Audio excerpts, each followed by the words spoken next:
seem to come out of nowhere, and there's still really no consensus on what major parts of it mean. For example, legal experts appear to be split, even tonight, about whether the president's phone call with the Ukrainian president was illegal. So we wanted to get to the bottom of that, obviously. So last night, we asked Joe diGenova on the show. He's a former U.S. attorney, and we put that question to him. He said, no, there's no evidence it's illegal at all.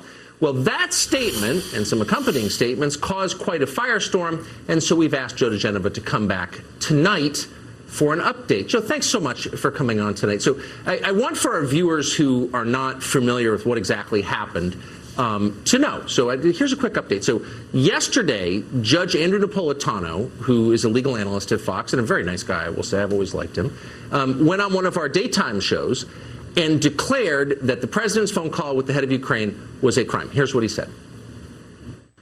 It is a crime for the president to solicit aid for his campaign from a foreign government. So that would be it.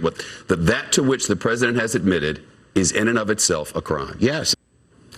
So that definitely got our attention. Of course, it's a crime. And so I asked you, because you prosecuted a lot of crimes, and for our viewers who didn't see it, here's what you said.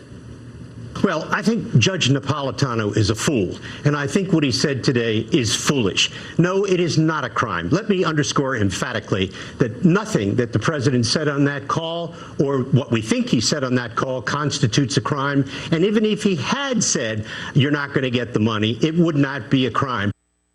Well, apparently, our daytime host, who hosted Judge Napolitano, was watching last night and was outraged by what you said, and quite ironically, called you partisan. Here's what he said. A partisan guest who supports President Trump was asked about Judge Napolitano's legal assessment. And when he was asked, he said, unchallenged, Judge Napolitano is a fool.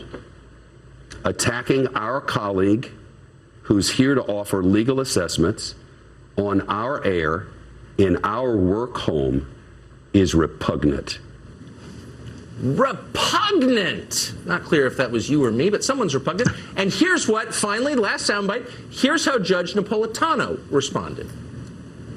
A lot of legal authority, and I join it on the other side. And the other side basically says anything that helps the campaign, whether it's cash or emails or smearing your opponent, is a thing of value. And therefore, requesting it is a crime. Yes. Now, unlike maybe some dayside hosts, I'm not very partisan, and it was a sincere question. Is it a crime or not? So given everything that's happened in the last 24 hours, I just want to throw it to you again. Was it a crime or not?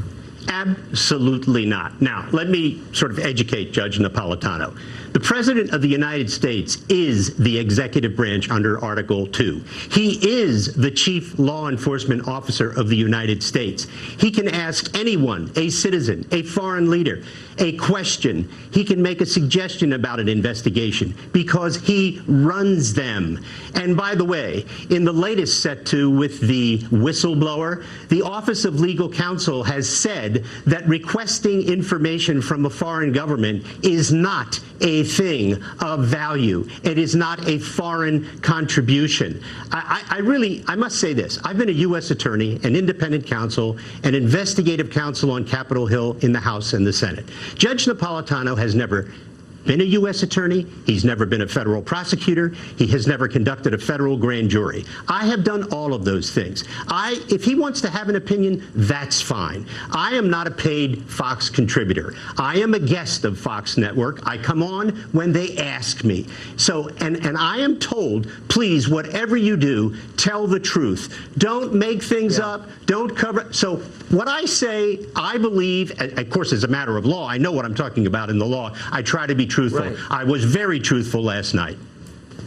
Well, so that's kind of the crux of it for me. I mean, I'm not a lawyer at all. I mean, I'm as far from a scholar Lucky as you you. can be, and that's why. Well, that's why I solicited your opinion. But I also know that some things are subjective, and people of goodwill have differing views. Yes. And so that's why it doesn't seem honest to me when a host, any host on any channel, including this one, pretends that the answer is obvious. There is a ironclad consensus about what the answer is, when there in fact isn't. When it's a subjective question, that's not news, is it?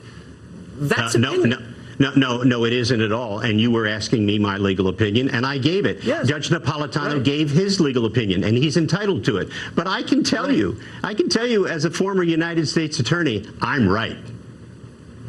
That's so interesting.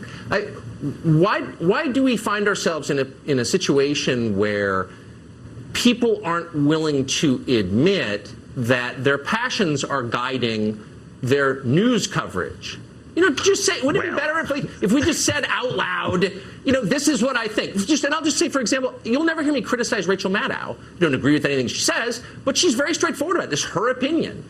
Yes. Why wouldn't it be better if we all were that transparent about what's driving our shows? Tucker, I couldn't agree with you more, and that's why when I come on Fox, I say what I believe and what I know. Right. I never make things up. I never try to cover up for people. I am blatantly obvious about the fact that I support the President of the United States. Right. I believe he has been framed. I believe he is an innocent man. I will defend him to the death. And Judge Napolitano just doesn't like the President of the United States. That's fine. He's all right. entitled to that. He's entitled to feel that way. He's a disappointed office seeker. He didn't get the seat on the Supreme Court that he desperately wanted, and he's been mad about it ever since. And he showed it yesterday, and he showed it so many times over the last year. It's pretty embarrassing, actually, for me. Yeah. But, I love the guy. God bless him.